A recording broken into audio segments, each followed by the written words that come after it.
Assalamualaikum warahmatullahi wabarakatuh. Alhamdulillahirrabbilalamin. Wassalatu wassalamu ala ashrafil anbiya'i wal mursalin wa ala alihi wa ashabihi ajma'in amma ba'du.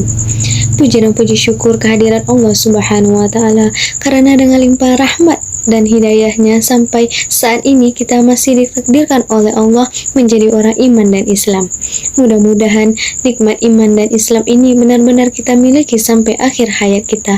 Amin amin ya robbal alamin.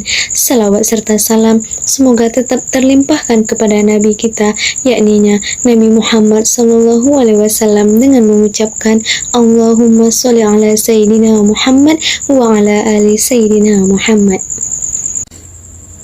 Baiklah, saya dan teman-teman saya akan menyampaikan materi fikih tentang zakat. Kami dari kelompok 9. Yang pertama yaitu ada Wahyu Pristiwardani dengan NIM 1211082059. Yang kedua, dengan saya sendiri yaitu Fauzia Damris dengan NIM 1211082241. Yang ketiga, ada Fadriandi dengan NIM 1211081464. Yang pertama yaitu pengertian zakat. Menurut bahasa, zakat ialah bertambah. Maksudnya di sini ialah bertambah berkahnya, dan bagi orang yang melaksanakannya bertambah iman dan kebaikannya. Menurut istilah, sebagian harta yang telah ditentukan kadarnya menurut syarak untuk diberikan kepada orang yang berhak menerimanya dengan ketentuan dan syarat-syarat tertentu. Hukum zakat di sini ialah wajib bagi orang Islam yang sudah punya kekayaan 1 nisab atau lebih. Selanjutnya yaitu benda yang wajib dizakatkan. Yang pertama emas dan perak, yang kedua pertanian, yang ketiga ada barang tambang dan rikas atau tertimbun dalam tanah, yang keempat perdagangan, yang kelima ada peternakan. Yang selanjutnya yaitu syarat orang-orang yang berzakat. Yang pertama sudah pasti muslim, itu sudah pasti ya. Yang kedua yaitu kepemilikan yang sempurna, maksudnya itu ialah harta yang ia miliki itu seutuhnya milik ia, bukan milik orang lain, dan yang dizakatinya ialah milik dia. Yang ketiga yaitu cukup nisab, ialah batas harta wajib yang dizakatkan. Yang keempat haul, yaitu berlalu 1 tahun atau bagi sebagian harta. Yang kelima harta yang halal, bukan yang haram. Yang keenam harta itu berkembang. Di sebelahnya yaitu ada nisab untuk zakat. Yang pertama nisab pada emas yaitu 85 gram emas, yang kedua perak 595 gram, yang ketiga pertanian 653 kilo beras, yang keempat rikas. Tidak ada batas nisab dan haulnya, tetapi besar zakatnya sebanyak 20%. Yang kelima, perniagaan 85 gram emas. Yang keenam, zakat profesi 653 kg beras dikeluarkan ketika menghasilkan. Kadarnya yaitu 2,5%. Yang selanjutnya yaitu ketentuan-ketentuan pada zakat emas dan perak. Yang pertama kita bahas tentang emas. Ketentuan pada emas ialah nisabnya 85 gram emas. Yang kedua haulnya yaitu 1 tahun. Yang ketiga kadar yang wajib dikeluarkan pada emas ialah 2,5%. Yang keempat perhiasan emas yang dikeluarkan zakatnya ialah perhiasan yang tidak dipakai atau emas yang dipakai secara wajar dan tidak berlebihan, tidak wajib dizakatkan. Selanjutnya kita bahas tentang perak. Nisab zakat perak ialah 595 gram. Haulnya yaitu 1 tahun. Kadar yang wajib dikeluarkan ialah 2,5%. Cara penghitungan zakat perak ini sama dengan penghitungan zakat emas. Dalil tentang kewajiban zakat emas dan perak. Bismillahirrahmanirrahim. Walladzina yaknizuna adh-dhahaba wal fiddata wa la yunfikunaha fi sabilillah fabashshirhum bi'adzabin alim. Yang artinya, dan orang-orang yang menyimpan emas dan perak dan tidak menginfakkannya di jalan Allah, maka berikanlah kabar gembira kepada mereka bahwa mereka akan mendapatkan azab yang pedih. Quran Surat At-Taubah ayat 34. Perkenalkan, saya Wahyu Pristiwardani dari kelompok 9 akan melanjutkan penjelasan dari saudari Fauzia Damris sebelumnya. Yang pertama, zakat hewan ternak kambing. Nisab pada zakat hewan ternak kambing dapat kita lihat pada tabel berikut. Untuk ternak 400 ekor kambing, maka zakatnya adalah 4 ekor kambing umur 2 tahun, atau 4 ekor domba umur 1 tahun. Setelah ternak kambing mencapai 500 ekor, maka perhitungan zakatnya berubah, yaitu setiap lipatan 100 ekor, zakatnya 1 ekor kambing umur 2 tahun atau 1 ekor domba umur 1 tahun. Yang kedua, zakat hewan ternak sapi. Nisab hewan ternak sapi atau kerbau telah diatur dalam hadis riwayat Mu'az yang ia berkata, Nabi Muhammad SAW memerintahkanku untuk mengambil dari setiap 30 ekor sapi pada zakat dengan kadar 1 ekor tabi' atau sapi jantan umur 1 tahun, atau tabi'ah sapi betina umur 1 tahun. Dan setiap 40 ekor sapi ada zakat dengan kadar 1 ekor musinah, sapi berumur 2 tahun. Hadis riwayat Tirmizi. Dan pada nisab zakat hewan ternak sapi dapat kita lihat pada tabel.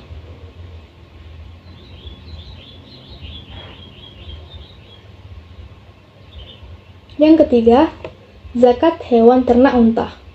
Untuk nisab zakat hewan ternak unta juga dapat kita lihat pada tabel.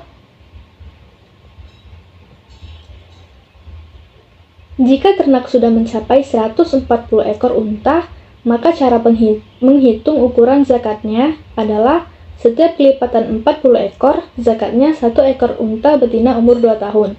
Dan setiap kelipatan 50 ekor, zakatnya 1 ekor unta betina umur 3 tahun. Yang selanjutnya, penerima zakat, yakni fakir, miskin, amil, mu'allaf, riqab, ghorim, fisabilillah, dan ibnu sabil. Fakir ialah orang yang tidak mempunyai harta dan tenaga untuk memenuhi kehidupannya. Sedangkan miskin, orang yang tidak cukup penghidupannya dan dalam keadaan kekurangan. Amil ialah orang yang ditugaskan untuk mengumpulkan dan membagikan zakat.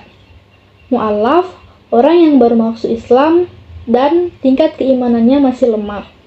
Sedangkan riqab, orang yang memerdekakan budak untuk melepaskan muslim yang dilawan oleh orang-orang kafir.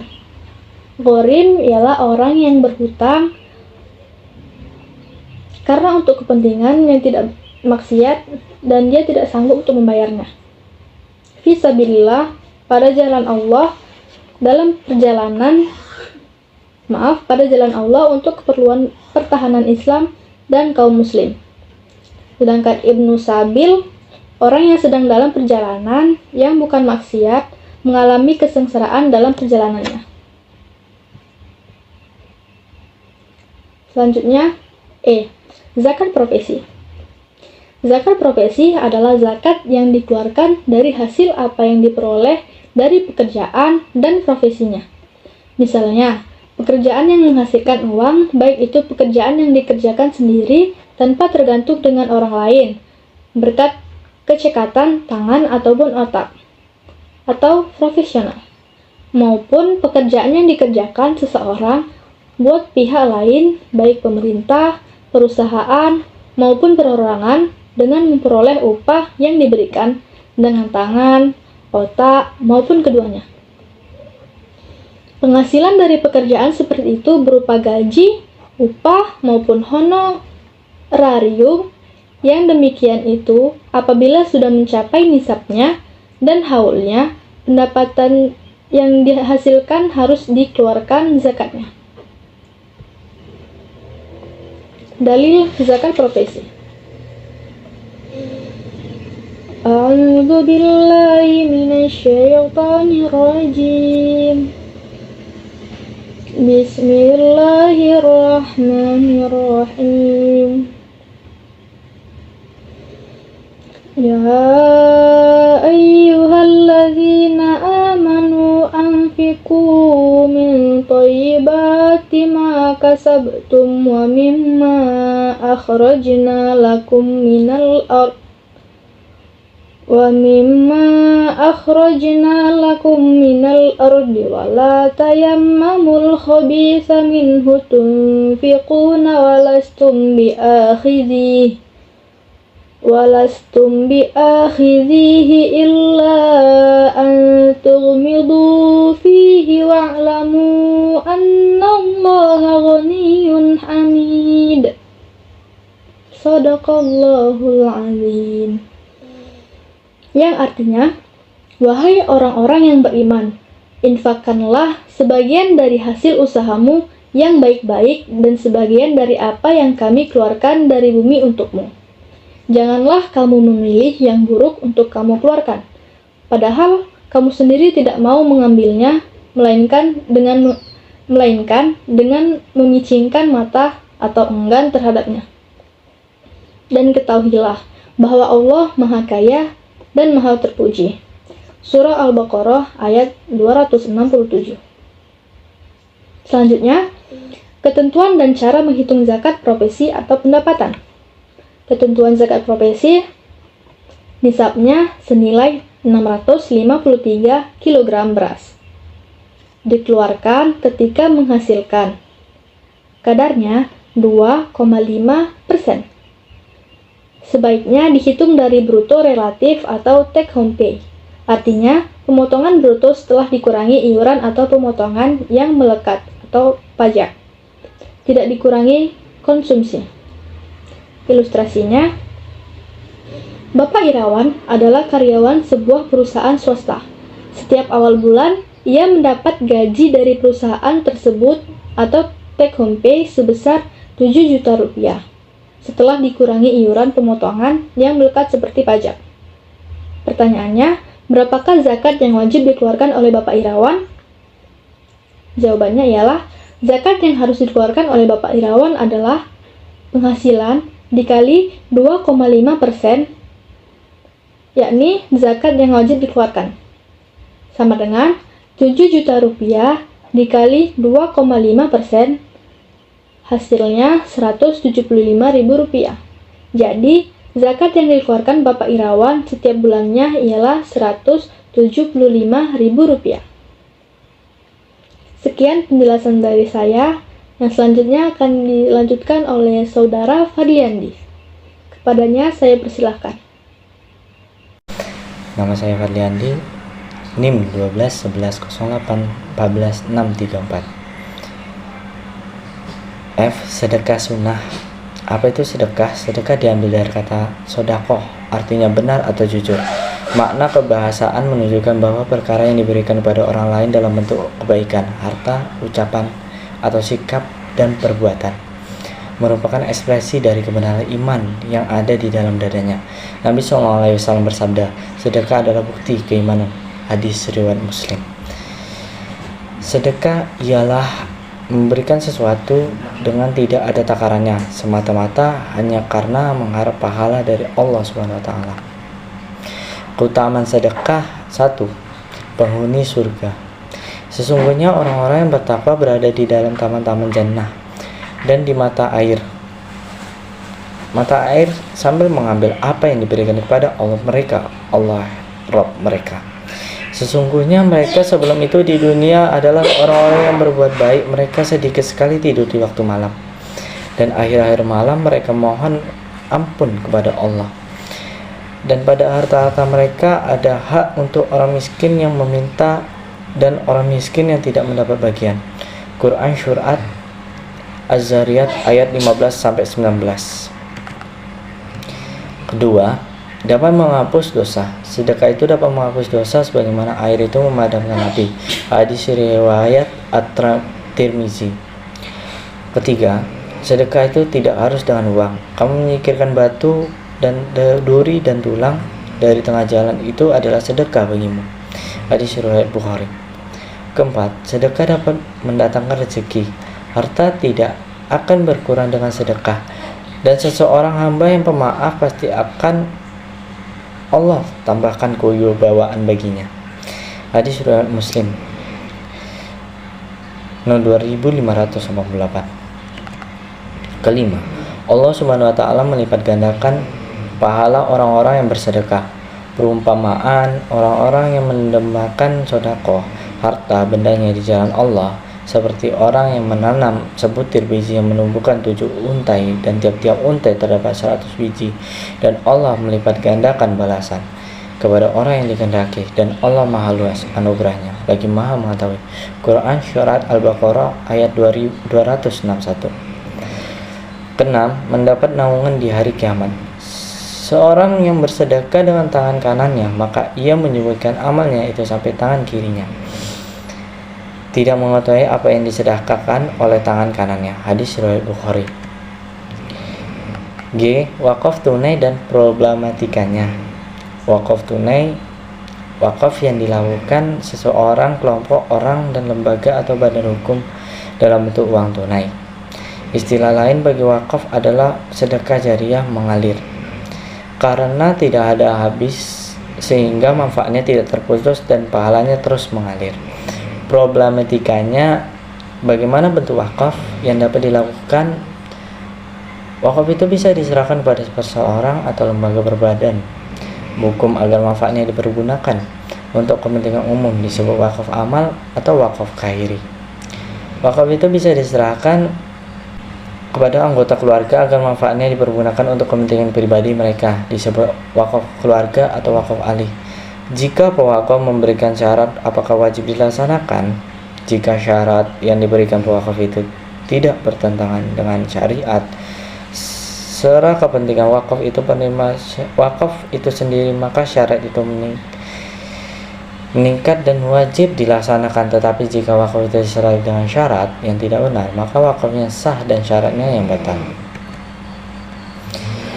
H. Perbedaan pendapat ulama seputar zakat. Zakat fitrah menurut Imam Abu Hanifah mengeluarkan sebagian harta tertentu kepada orang tertentu yang ditentukan oleh syariat karena Allah Subhanahu wa taala. Zakat fitrah menurut Imam Syafi'i, harta yang wajib dikeluarkan bagi seorang muslim baik merdeka maupun hamba sahaya ketika selesai menunaikan puasa Ramadan dan memasuki hari raya Idul Fitri. Zakat fitrah menurut Imam Maliki adalah sunnah, dan ada pula yang berpendapat bahwa zakat fitrah itu sudah dinasyak dengan kewajiban zakat harta, akan tetapi menurut jumhur ulama zakat fitrah adalah wajib, sama dengan zakat harta. Bahkan Ibnu Al-Munzir mengatakan para ulama sebelumnya telah ijma atas wajibnya zakat fitrah.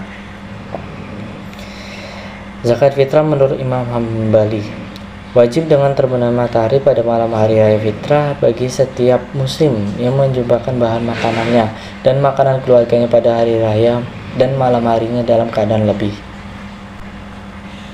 I. Keutamaan zakat menyucikan jiwa, membersihkan dari sifat kikir dosa. Wa qala sallallahu alaihi wasallam al-zakatu tahiru al-iman. Nabi sallallahu alaihi wasallam bersabda, zakat itu menyucikan iman. Kedua, menjadi ujian ketaatan seseorang pada perintah Allah. Qala sallallahu alaihi wasallam, la imanu la salata wa la salati liman la zakata lah.